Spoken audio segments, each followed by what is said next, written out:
వైసీపీకి మరో MLA good bye చెప్పేశారు. ఆయన మంత్రి కూడా. ఇప్పటివరకు దాదాపుగా మొత్తం వెళ్ళినోళ్ళు కానీ లేదంటే నచ్చక ముందే వెళ్ళినోళ్ళు కానీ మొత్తం 11 మంది అనుకున్నారు. ఇప్పుడు తాజాగా ఈయనతో కలిసి 12 మంది బయటికి వెళ్ళినట్టు. ఒక రకంగా కష్టాలు మొదలవుతున్నాయా వైసీపీకి, లేదంటే పెత్తందారులు బయటికి వెళ్ళిపోతున్నారు, ఆర్థికంగా మంచి ఆర్థిక స్థితి బాగున్న వాళ్ళు పెత్తందారుల రాజ్యంలోకి పెత్తందారుల పాలనలోకి వెళ్తున్నారని చెప్పి రేపొద్దున వైసీపీ ప్రచారం చేసుకోవడానికి వీలుంటుందా? ఈ పరిణామం లాభమా నష్టమా, ముందు ఇలాంటివి ఇంకా చూసే అవకాశం ఉంటుందా దాదాపు ఈ 40 రోజుల్లో? ఇదే అంశం మీద చర్చించే ప్రయత్నం చేద్దాం. సార్, తాజాగా నాకు తెలిసి గుమ్మనూరు జయరాము కంటిన్యూగా 5 ఏళ్ల పాటు మంత్రులు చేస్తున్న వాళ్ళు ఈయన ఒకరు అనుకుంటా. అంటే అందరూ 2.5 ఏళ్ళు తక్కువ.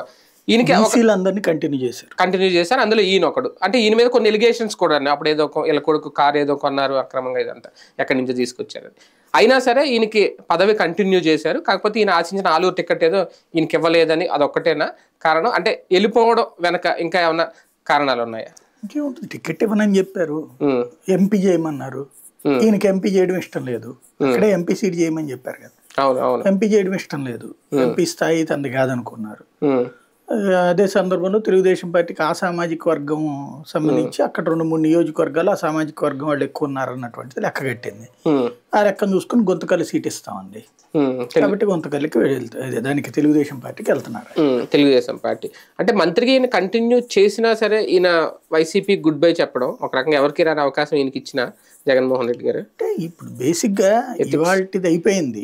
ఇవాళ భోజనం చేసేసాం కదా అని నెక్స్ట్ 5 ఏళ్ళు భోజనం చేయకుండా ఉన్నారు కదా. అంటే రాజకీయాల్లో విలువలు కృతజ్ఞతలు ఏముండవా? అట్లా ఎందుకు ఉంటాయి? అది అంటే కొంతమందికి లాయల్టీ ఉంటుంది, కానీ ప్రతి రాజకీయ నాయకుడు అంటే పదవి అనుభవించక ముందు లాయల్టీ ఉంటుంది, పదవి అనుభవించేటప్పుడు లాయల్టీ ఉంటుంది.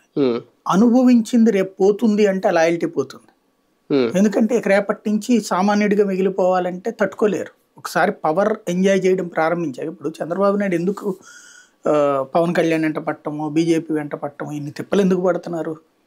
పవర్ పోయేటప్పటికి తట్టుకోలేనటువంటి సమస్య. పవర్ అనేటువంటిది అనుభవించినోడికి దాని వాల్యూ తెలుసు. మామూలుగా మనం బయట ఉన్నటువంటి సందర్భంలో అనుకోవడం వేరు. అంటే వెరీ సింపుల్ లాజిక్.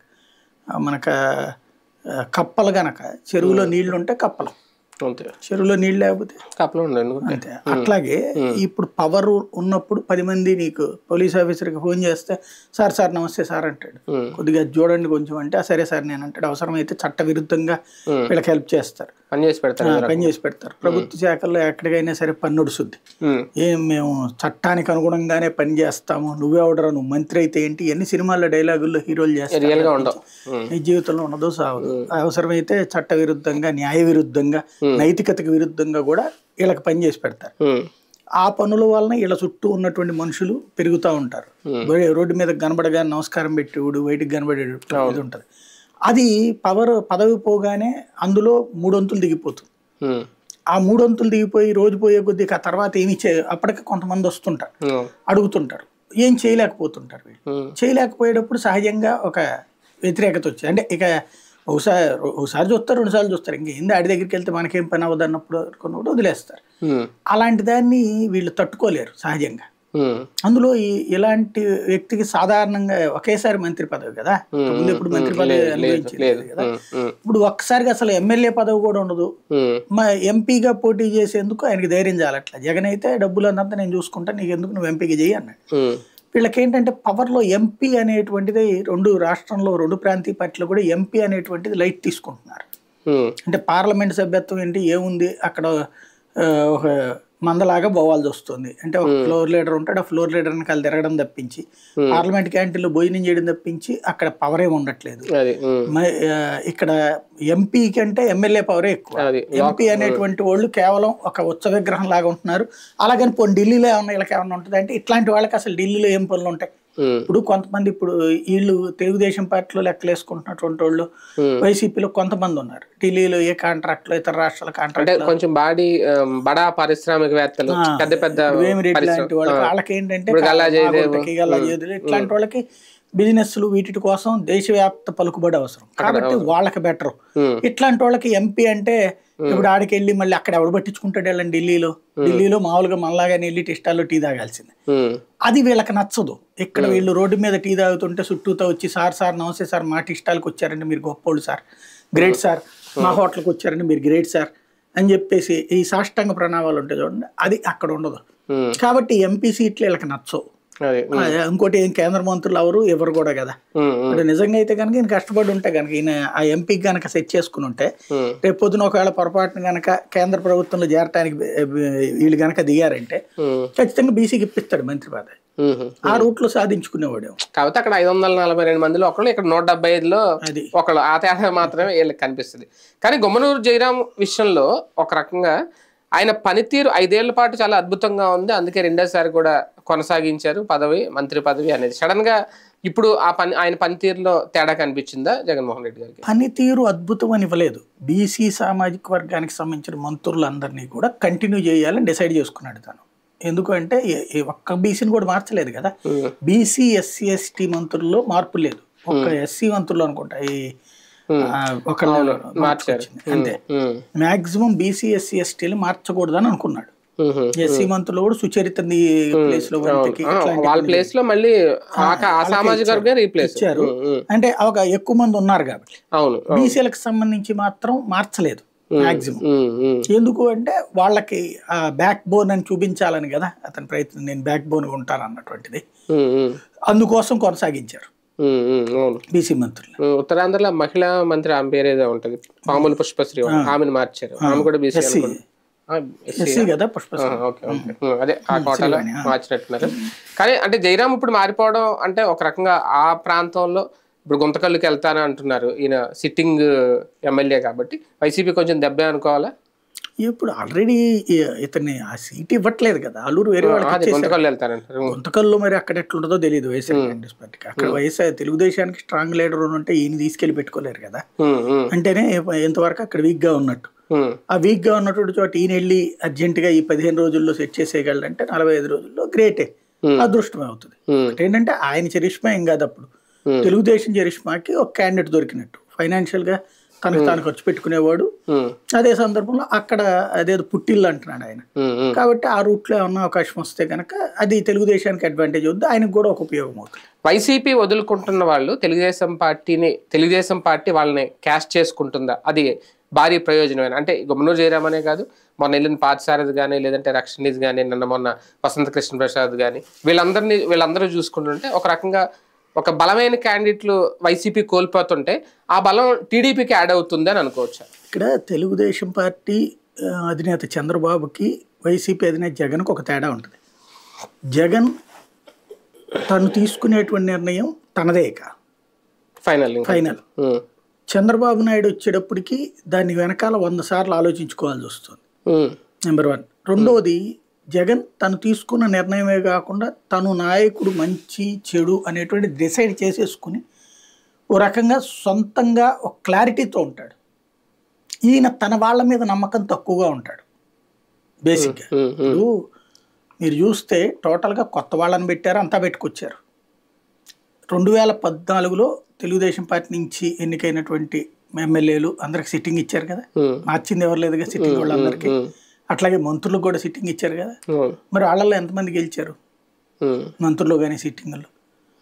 102 స్థానాలలో గెలిచినటువంటి తెలుగుదేశం పార్టీ 23కి పడిపోయింది. మిగతా వాళ్ళందరూ సిట్టింగ్లే కదా ఓడిపోయింది. అట్లాగే మంత్రులు కూడా ఓడిపోయారు కదా. ఇప్పుడు దేవినేని ఎవరు, పెట్టాల్సి రాయలసీమ కేఈ ఎవరు, వీళ్ళందరూ ఓడిపోయిన వాళ్ళే కదా. చిన్నరాజప్ప ఒకడు గెలిచినట్టున్నాడు అంతే, చిన్నరాజప్ప ఇట్లాంటి వాళ్ళు గెలిచారు. మిగతా వాళ్ళందరూ పోయినట్టే కదా. అదే విధంగా కానీ 2019 ఎన్నికల్లో చూస్తే వాళ్ళ నుంచి ఇటుకు వచ్చిన వాళ్ళు ఎవరని, ఇంకా జగన్ నుంచి 23 మంది వెళ్ళి తెలుగుదేశంలో చేరారు. వాళ్ళ ఆదినారాయణ రెడ్డి అటు వాళ్ళు ఓడిపోయారు కదా. ఇటు పక్కకు వచ్చిన వాళ్ళు ఎవరు అసలు? ఈయన ఇచ్చింది ఎవరికి? తెలుగుదేశం నుంచి ఇటు వచ్చినటువంటి వాళ్ళకి. నాకైతే ఐడియా ఉన్నంత వరకు ఆ సీట్ గవర్నమెంట్ నుంచి ఇటు వస్తానన్న వాళ్ళు ఎవరు లేరు. 23 మందిలో అయితే ఎవరు లేరు. 23 మందిలో లేరు. ప్లస్ అసలు మిగతాది కూడా తెలుగుదేశం నుంచి వచ్చిన వాళ్ళు ఎవరు కనిపించట్లేదు. ఎందుకంటే అప్పుడు గెలిచేస్తారని ఒక దాన్ని ఏమంటారు, మాస్ పబ్లిసిటీ ఎక్కువగా తెలుగుదేశానికి ఉండేటువంటిది. ఓ పబ్లిసిటీ ఇంకేముంది ఏదో అయిపోతుంది 170 వస్తున్నాయి, 155 వచ్చేస్తున్నాయి, 160 వచ్చేస్తున్నాయి. చంద్రబాబుని చూస్తే జనం అందరూ ఎగబడిపోతున్నారు. ఇది ఒక ప్రాపగాండా ఆఫ్ మీడియా. అప్పుడు ఇంక్లూడింగ్ ఇవాళ వీళ్ళు పచ్చ మీడియా, బ్లూ మీడియా అని తిట్టిపోస్తుంటే టీవీ 9 కూడా ఆ రోజు చంద్రబాబునే ఎత్తిన పెట్టుకున్నారు. అవును. ఎందుకంటే వాళ్ళు ఎవరు అధికారంలో ఉంటే వాళ్ళని ఎత్తున పెట్టుకుంటారు TV9 NTV కాబట్టి ఆ రూట్లో నడిచింది. ఆ మొత్తం ఫార్ములాలో ఇటు ఎవరు రాలేదు కదా, అయినా కూడా వైసీపీ గెలిచింది కదా. ఒక ఆస్పెక్ట్ వైసీపీని నమ్ముకున్నటువంటి వాడికి అవకాశం వచ్చినాయి. బయట నుంచి తీసుకొచ్చుకున్నటువంటిది తెలుగుదేశం నుంచి తీసుకొచ్చుకుంటే దిక్కు ఇట్లాగ అనుకోవాలి అక్కడ. ఇప్పుడు కూడా చూస్తే వైసీపీ వద్దనుకున్న వాళ్ళు తెలుగుదేశానికి పోతున్నారు. వైసీపీ టికెట్ ఇచ్చిన పోటీ చెయ్యింది ఒక్క వేమిరెడ్డి నెల్లూరు. అది కూడా ఏంటి, ఇళ్లలో లేడీస్ పట్టుదల ఉంటుంది కదా, ఒక ఈగో టచ్ చేస్తాడు. లేడీస్ కోరుకున్నది జరగకపోతే భర్తల మీద ప్రెజర్ చేసి మార్చేయగలుగుతారు. ఆ విధమైనటువంటి కుటుంబ వ్యవస్థలో ప్రస్తుత మార్పుకి సజీవ సాక్షి. వాళ్ళ ఆవిడికి టికెట్ కావాలంది, ఇవ్వనన్నాడు జగన్మోహన్ రెడ్డి. దానికి అక్కడ కొల ఈక్వేషన్స్ అయ్యో లెక్కలేసాడు అతను. ఇద్దరికి 2 రెడ్డి ఇవ్వడం కరెక్ట్ కాదని ఏదో లెక్కేసుకున్నాడు. ఆ కాన్సెప్ట్ ఆవిడికి నచ్చలేదు కాబట్టి తన భర్తను ఆపేసింది. Simple logic. ఆవిడికి టికెట్ ఇవ్వనందుకు తన భర్తతో సహా తెలుగుదేశానికి తీసుకెళ్ళింది. అలాగనే ఆవిడకి ఏ పదవి ఇవ్వలేదా, తిరుమల తిరుపతి దేవస్థానం ఇచ్చారు, ఏదో దక్షిణాది మొత్తం అని కార్యక్రమాలు కూడా ఆవిడ ఇన్ఛార్జిగా పెట్టారు. ఆవిడకి ఇవ్వాల్సిన గౌరవం ఇచ్చారు. కానీ మా ఆయనకి ఎంపీ నాకు ఎమ్మెల్యే ఇవ్వాల్సిందే, ఇవ్వనంటే చెయ్యడు అనేటువంటి ఒక మొండితనం ఆవిడ ప్రదర్శించింది. మా ఆవిడ ఎట్ట చెప్తే అట్ట కావాలన్నారు ఆయన. అట్లా మీ కుటుంబం కోసం నేను ఎక్కడ ఆలోచించాలన్నాడు జగన్మోహన్ రెడ్డి. అందుకని పక్కకి వెళ్ళిపోయారు. ఇప్పుడు వాళ్ళకి తప్పించి మిగతా వాళ్ళల్లో ఎవరు ఇప్పుడు అటుకు వెళ్ళిన వాళ్ళల్లో అట్టించి వచ్చింది ఒక కేసునే నాని, ఓ 4 ఎమ్మెల్యేలు ఇంతకుముందు వచ్చినటువంటి వాళ్ళు వంశీ గాని, వాళ్ళకి టికెట్ ఇస్తానన్నాకనే తీసుకున్నాడు, ఎవనా అనేం తీసుకోలేదు. ఇప్పుడు వాళ్ళతో రాజీనామా కూడా చేయించారు కదా, వాళ్ళ మీద సస్పెన్షన్ కూడా వేయించాడు. చేర్చుకొని ఇచ్చేస్తారేమో. ఇప్పుడు రాజోలు అతన్ని మాత్రం తీసుకెళ్లి అమలాపురం ఎంపీగా పెడతారట, రాపాక తీసుకెళ్లి అక్కడ ఎంపీగా పెట్టి అక్కడికి గొల్లపల్లి సూర్యారావుని పెట్టడం ఏదో చేస్తారు. ఆయన వచ్చారు కదా, ఆ కోణం నడుస్తున్నది ప్రస్తుతం. మిగతా అన్ని కూడా వెళ్ళిపోయిన వాళ్ళ అందరికి కూడా టికెట్ ఇవ్వడం, కృష్ణసాయి టికెట్ ఇవ్వకపోవడం వెళ్ళాడు, ఇట్లాగా ఓవరాల్. కాకపోతే గొప్పగా తెలుగుదేశం సంతోషపడాల్సిందో లేకపోతే బాధపడాల్సిన అంశం ఏంటంటే, సిట్టింగ్ మంత్రితో సహా మా దగ్గరకు వచ్చారు, సిట్టింగ్ ఎమ్మెల్యేలు వచ్చారు, సిట్టింగ్ ఎంపీలు వచ్చారని గర్వపడచ్చు. 7 దాకా 6 ఇటు వచ్చారు, ఒకళ్ళు అటు వెళ్ళారు కాబట్టి జనసేనకి గర్వపడచ్చు. కానీ వాళ్ళు రావడం వల్ల ఆ ప్లేసుల్లో తెలుగుదేశాన్ని నమ్ముకున్న వాళ్ళు పోయినట్టే కదా. అంతే. అవును. వసంత కృష్ణప్రసాద్ వచ్చాడు, దేవినేనికి పోయే అవకాశం. అదే సందర్భంలో ఇప్పుడు ఈయన జాగ్రత్త గుంతకల్లు అక్కడ తెలుగుదేశం పోయే, ఇట్లా ఓ పక్కన జనసేనకు కొని పోయి ఇటు తెలుగుదేశంలో ఈ బయట నుంచి వచ్చినటువంటి వాళ్ళకి పోయి సాధించినట్టు ఓవరాల్ గా. అంటే వీళ్ళ దగ్గర నాయకులే లేరా, అంటే జగన్ క్యాండిడేట్లని ఢీ కొట్టగలిగినటువంటి నాయకులు లేక చివరికి జగన్ పార్టీలో వాళ్ళని తీసుకొచ్చుకుని పెట్టుకోవాల్సి వచ్చిందా? ఖచ్చితంగా విజయవాడలో అదే జరిగింది. వైసీపీ క్యాండిడేట్ లేడు కాబట్టి తెచ్చిపెట్టుకున్నారు కేసీఆర్ నాని, రాగానే ఇచ్చేశారు. ఇప్పుడు తెలుగుదేశంలో అంతమంది లేరు. వైసీపీలో విజయవాడ గుంటూరులకే ఆ సమస్య ఉంది. విజయవాడకి తెచ్చిపెట్టుకున్నారు, గుంటూరు ఏమో కిలార్ రోసేని తీసుకొచ్చి పెట్టుకున్నారు. తెలుగుదేశంలో ఇంతమంది కొరత అన్నటువంటిది ఇప్పుడు కానీ తెలియదు. ఇంతమంది పవర్ఫుల్ లీడర్లు లేరనేటువంటిది ఇప్పుడు అర్థమవుతుంది అందరికి. తెలుగుదేశం పార్టీ గేలం వేస్తుందా, లేదంటే అనుకోకుండా వీళ్ళకి రాజీనామా చేయగానే అలాగా ఆఫర్ వచ్చేస్తుందా టీడీపీ నుంచి? కలిసి వచ్చే గాలం వస్తే నడిచి వచ్చే కొడుకు కొడతారంటారు కదా. ప్రస్తుతం తెలుగుదేశానికి అభ్యర్థులు లేని చోట వైసీపీ ఓ రకంగా చెప్పాలంటే చంద్రబాబు గారికి జగన్ ఇస్తున్న గిఫ్ట్లు. అంటే ఇప్పుడు టీడీపీకి కలిసి వచ్చే కాలమా? అంతే కదా, ఇవన్నీ కూడా కలిసి వస్తున్నాయి కదా. వాళ్ళకి మనుషులు దొరకట్లేదు, దొరకని చోట ఆల్రెడీ ఎక్స్పీరియన్స్డ్ ఉన్నటువంటి వాళ్ళు, ఖర్చు పెట్టుకోగలిగినటువంటి వాళ్ళు. ఇప్పుడు మామూలు వాళ్ళు అయితే కనుక డబ్బులు వాళ్ళ జేబులోంచి తీసేయడమో ఏదో చెయ్యాలి, లేకపోతే డబ్బు ఖర్చు పెట్టలేక పోల్ మేనేజ్మెంట్ లో దెబ్బతింటారు. వీళ్ళకి ఆల్రెడీ 40% ఓటింగ్ ఉంది. ఇట్లా వచ్చినటువంటి వాళ్ళు డబ్బు ఖర్చు పెట్టగలరు. అదనంగా ఇప్పుడు పవన్ కళ్యాణ్ వచ్చాడు, ఇవన్నీ కూడా కలిసి వచ్చే కాలమే కదా. ఇటుతో పాటు పెత్తనం కోరుకునే వాళ్ళు నా మాటే చెల్లాలి, లేదంటే నా భార్యకి సీట్ ఇవ్వాలి, నేను అడిగిన చోటు సీట్ ఇవ్వాలి అనుకుని ఇలాగా పెత్తనం చెలాయించే పెత్తందారులకు వైసీపీలో చోటు ఉండదు అనే సంకేతం ఇస్తున్నారా జగన్మోహన్ రెడ్డి గారు? అది ఫ్రమ్ ద బిగినింగ్ అతని యాటిట్యూడ్ అట్లాగే ఉంది కదా. మీకు తెలుగుదేశం పార్టీలో నారాయణ లాగా వైసీపీలో ఎవరైనా కనబడ్డారు మనకి? తెలుగుదేశం పార్టీలో పత్తిపాటి పుల్లారావు లాగా వైసీపీలో ఎవరైనా కనబడ్డారు మనకి? బొత్స సత్యనారాయణ, పెద్దిరెడ్డి రామచంద్రారెడ్డి వీళ్ళు బోళాగా ఉండటమే తప్పించి ఆ తరహాలో ఓ రకంగా చెప్పాలంటే గవర్నమెంట్ని ఇష్టం వచ్చినట్టు నడిపించినటువంటి వాళ్ళల్లో తెలుగుదేశం పార్టీలో 3 ఉన్నారు. చంద్రబాబు కాకుండా. పక్కన లోకేష్ కావచ్చు, నారాయణ కావచ్చు, పక్కన పత్తిపాటి పుల్లారావు కావచ్చు, వాళ్ళ ఇష్టారాజ్యంగా నడుచుకున్నారు. ఇంకో రకంగా చెప్పాలంటే కొంతమంది మంత్రులు అయితే దేవినేని ఉమా ఇట్లాంటి వాళ్ళు అక్కడ చంద్రబాబు చెప్పు చేతల్లో నడవల, వీళ్ళు ఇష్టం వచ్చినట్టు నడుపుతూ బాబుకి కొంత అలవాటు చేశారు. ఏది ఎలాంటివి అలవాటు కావాలో అలాంటి అలవాటు చేసి తద్వారా బాబుకి బల్క్ చూపించారు. వీళ్ళదావని వీళ్ళు పని నడుచుకున్నారు. ఇక్కడ అట్లాంటిది ఎవరు చూపెట్టగలిగారు? అట్లా అవకాశం ఇవ్వలేదు. అది తేడా. అంటే behind the secret financial status కొంతవరకు ఫైనాన్షియల్ సపోర్టా ఏది వీళ్ళే నడపడం. ఇప్పుడు వేమిరెడ్డి ప్రభాకర్ రెడ్డి ఫైనాన్షియల్ గా చాలా వెల్ అండ్ సెటిల్డ్. ఇప్పుడు ఆయన అటు వెళ్ళిపోయాడు అంటే ఒక ఆర్థిక మూలం ఈయన చేజార్చుకున్నారు, ఆయనకు వచ్చింది అనేది. అలాగే ఒక నారాయణ ఎప్పటి నుంచో ఒక మంచి ఫైనాన్షియల్ సపోర్ట్ గా తెలుగుదేశం పార్టీకి ఉన్నాడు కాబట్టి ఆయన చెప్పినట్టే టీడీపీ మొన్నటి వరకు నడిచింది. దాన్ని యూజ్ చేసుకుంటున్నారా బాబు గారు? ఇప్పుడు జగన్మోహన్ రెడ్డికి చంద్రబాబుకు ఉన్న తేడా ఏంటంటే, జగన్ అధికారంలో ఉన్న ప్రతిపక్షంలో ఉన్న డబ్బు తను సమకూరుస్తాడు, తెచ్చి అరేంజ్ చేస్తాడు క్యాండిడేట్లకి. అంటే అందరికీ అని కాదు, అవసరాన్ని బట్టి. అంటే పెట్టుకోలేని వాళ్ళకి తీసుకునే నిర్ణయానికి తగ్గట్టుగా సామాన్యుడిని కూడా తీసుకొచ్చి కూర్చోబెట్టి డబ్బులు తనే అరేంజ్ చేసి చేయించుకుంటాడు.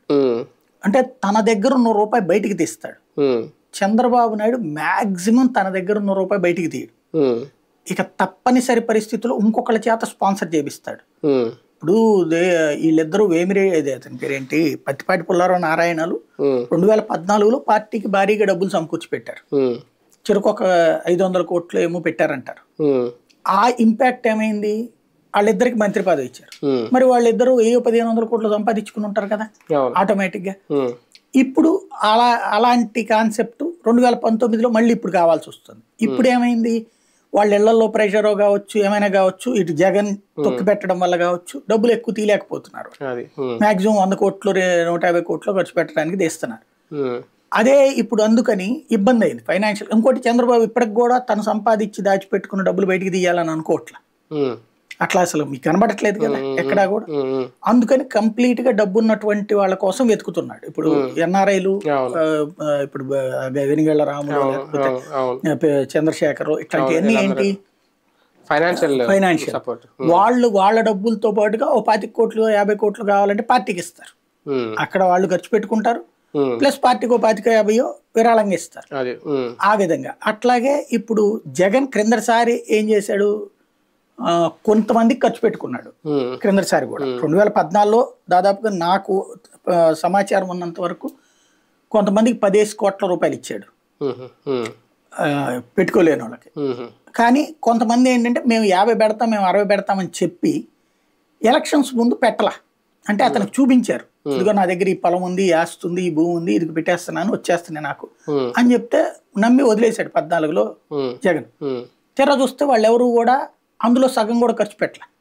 ఆనాడు ఓడిపోవడానికి కారణం అది, డబ్బు కరెక్ట్ గా డిస్ట్రిబ్యూట్ కాకూడదు.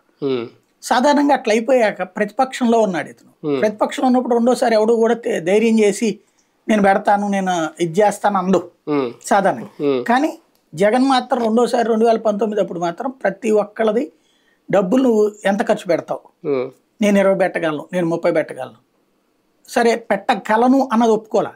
ప్రతిపక్షంలో ఉండి అతనికి గెలుస్తానన్న కాన్ఫిడెన్స్ ఏ స్థాయిలో ఉందంటే ఖచ్చితంగా నువ్వెంత 20 ఉంది నా దగ్గర, 20 ఎట్లుంది అంటే పొలమో స్థలమో భూమో లేకపోతే ఎట్లాగో మొత్తం అమ్మేసి పట్టుకొచ్చి డబ్బులు ఇచ్చేసి పార్టీకి డబ్బులు ఇచ్చేసి మిగతాది మీ ఖర్చులకు ఉంచుకొని ఇచ్చేసి, నువ్వు దగ్గర 25 ఉన్నదా 5 నీ దగ్గర అటు పెట్టేసుకుని 20 పట్టుకొచ్చి ఇచ్చేసి, లేకపోతే 23 ఇక్కడ పట్టుకొచ్చేసి 2 కోట్లు ఖర్చులకు చూసుకో, నీ వెనకాల తిరిగేవాళ్ళు.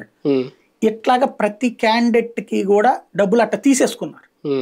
డిస్ట్రిబ్యూషన్ పీకే టీం పర్ఫెక్ట్ గా చేసింది, ఇంటింటికి డిస్ట్రిబ్యూషన్. అది వర్కౌట్ అయింది. ఇప్పుడు కూడా జగన్ ఏం చేస్తున్నాడు? తను ఇప్పుడు ఫర్ ఎగ్జాంపుల్ నేను విన్నదైతే అనిల్ యాదవ్ ఉన్నాడు, నర్సరావుపేటకి వేశారు. ఎంపీ నా వల్ల కాదని నేనేదో ఎమ్మెల్యే గారు అని చెప్పి ఒక 20 దగ్గర పెట్టుకున్నాను, ఎట్టయితే అట్లా అన్నాడట. నీకెందుకు నువ్వు బో అన్నాడు. ఇప్పుడు మిగతా అతనికి 75 కోట్లు అసెంబ్లీ ఎలక్షన్ కి అవుతుంది. ఇప్పుడు కృష్ణదేవరాయలు అంటే 100 దాకా 100-125 అవుతుంది. మొత్తమే అతను చూసుకుంటాడు. ఇట్లాగా చాలా మందికి ఇప్పుడు ఫర్ ఎగ్జాంపుల్ వసంత కృష్ణ ప్రసాద్ అంటే 100 ఖర్చు పెట్టగలరు. అతని ఏరియాలో అంటే క్రిందసారి అతను 25 ఖర్చు పెట్టినట్టున్నాడు వసంత కృష్ణ ప్రసాద్. ఇప్పుడు 25 కాబట్టి 40 పెడతాడు. అతని ప్లేస్ లో ఇచ్చినటువంటి తిరుమల యాదవ్ ఎవరు ఉన్నారు కదా, అతను ఏం ఖర్చు పెట్టగలుగుతాడు? అతని ఏరియాకి ఒక 20 కోట్ల రూపాయలు జగన్ ఖర్చు పెట్టుకుంటాడు. ఇట్లాగా బోలెడంత మందికి జగన్ తీస్తున్నాడు డబ్బులు తన దగ్గరని, తను తీసి ఖర్చు పెట్టడానికి బోల్డంత మందికి సిద్ధంగా ఉన్నాడు. చంద్రబాబు ఆ తీసి ఖర్చు పెట్టి నేను గెలిపించుకుంటానన్నటువంటిది కుల సమీకరణాలు. బీసీ ఎస్సీ ఎస్టీ అంటే ఎస్సీ ఎస్టీ అంటే వాళ్ళ సీట్లు వాళ్ళకి ఇచ్చారనుకోండి, బీసీలకి హైయెస్ట్ గా తన డబ్బులతో ఖర్చు పెట్టి తీసుకుని వస్తే అతని ఉద్దేశం ఏంటంటే ఒకటి ఆ సామాజిక వర్గ ఎదుగుదల, రెండవది అట్లా ఖర్చు పెట్టి గెలిపించుకుంటే కంప్లీట్ లాయల్గా ఉంటారు కదా, ఎక్కడికి పోరు కదా. ఇప్పుడు ఈ మధ్యలో ఉన్నట్టు తరహాలో ఉండదు కదా. ఇప్పుడు ఒక సొంత డబ్బులు ఖర్చు పెట్టేసుకుని ఇట్లా ఇంత ఖర్చు పెట్టాను నన్ను సంపాదించుకొని ఇట్లేదు అని అడ్డం తిరిగిన వాళ్ళే కొంతమంది. మేము క్రిందసారి 30 కోట్లు ఖర్చు పెట్టాను, 40 కోట్లు ఖర్చు పెట్టాను, ఈయనేమో మమ్మల్ని ఏం తిన్నయలేదు, ఇసుక తిన్నయలేదు, మందు తిన్నయలేదు, డబ్బులు ఏం తిన్నయకపోతే మేము మరి ఇప్పుడు ఎట్ట ఖర్చు పెట్టుకుంటాం అన్నటువంటి వాళ్ళు ఉన్నారు. అట్లాంటి వాళ్ళలో కొంతమందికి నేను చూసుకుంటాలే పో అన్నాడు, కొంతమంది బయటికి వెళ్ళిపోయారు. అంటే నువ్వేం చూసుకుంటావు, చివరిలో చూసుకుంటావు కానీ మరి మా కుటుంబాలు ఎట్లా, మా ఫ్యూచర్ ఎట్లా, రేపైనా ఇంతే కదా అని అన్నటువంటి వాళ్ళు బయటికి వెళ్ళిపోయారు. కోటంరెడ్డిలో, ఆనంలో ఇట్లాంటి కాన్సెప్ట్తో బయటికి వెళ్ళిపోయారు. ఇప్పుడు ఇతను ఏంటి, అది ఖర్చు పెట్టుకుంటే మన దగ్గర లాయల్గా ఉంటారు అనేది ఒక ఆస్పెక్ట్, రెండోది ఆ సామాజిక వర్గాల్ని అప్పర్ హ్యాండ్ ఇచ్చినట్టు ఉంటుంది అనేటువంటి. చంద్రబాబు ఏం చూస్తున్నారు, అట్లాగా అతనిలో ఆ పట్టుదల అనేది జగన్ అనుకుంటాడు, అహం అనేది చంద్రబాబు అనుకుంటాడు. అతని అహం వలన ధనవంతులు అక్కడ ఉండట్లేదు. ఇప్పుడు వేమిరెడ్డి, మాగుంట, తర్వాత ఇతను మన వసంత కృష్ణ ప్రసాద్, లావు శ్రీకృష్ణదేవరాయలు అందరూ ధనవంతులే కదా. ఇట్లాగే ధనవంతులైనటువంటి వాళ్ళు రావడంతో వాస్తవంగా తన జేబులోంచి డబ్బులు ఎట్ట తీయాలా అని బాధపడుతున్నటువంటి చంద్రబాబుకి ఒక అయాచిత వరమైంది. ఇంకా గుమ్మనూరు జయరాం లాంటి వాళ్ళు ఉంటారంటారా ఎన్నికలు దగ్గర పడే టైంలో, లేదంటే ఇంకెంతటితో ఆగిపోతారు? ఇంకా అయిపోయింది, ఇంకా ఏం లేదు కదా. 45 రోజులు ఇంకోటి వాళ్ళకి ఎప్పటికే 90 టికెట్ 94 టికెట్లు అనౌన్స్ చేసేసారు. ఇంకా 57 చేయాల్సింది. ఆ 57లో కూడా మళ్ళీ రాయలసీమే ఎక్కువ ఉన్నాయి వాటిలో, కాబట్టి ఇంకా కొత్తగా మారేది ఏమి ఉండదు, పెద్దగా వలసలు రాజీనామాలు ఇంకే ఉండకపోవచ్చు. రైట్, చూద్దాం. మొత్తానికి ఇది కష్టకాలం అనుకోవాలా వైసీపీకి, లేదంటే ఈ 12 మందితోనే ఆగుతుంది, ఇంకా రాజీనామాల బాటలో ఉన్న వాళ్ళు ఎవరైనా ఉన్నారు చూద్దాం మరి కొద్ది రోజులు.